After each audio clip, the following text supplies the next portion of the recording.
Hi there. In this video, we're unboxing the new Google TV Streamer 4K. This is the perfect device for centralizing all your streaming services on your TV. Opening it up, right on top we have the remote, the power brick, batteries, the streaming device itself, the documentation, and a power cable. Let's take a closer look at everything included.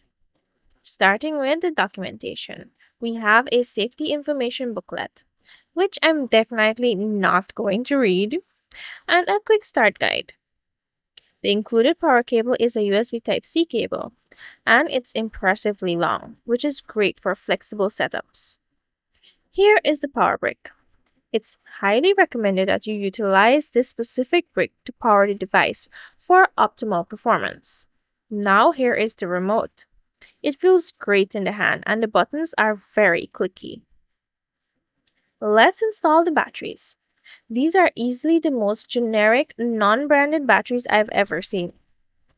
Between the remote and these batteries, it's a minimalist dream. Here is the streamer itself.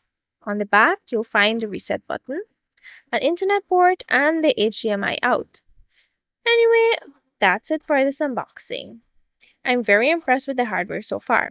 I've actually been using this streamer for a couple of weeks now and I haven't run into any issues. The performance is solid and I highly recommend it. Thank you so much for watching and I'll see you in the next one.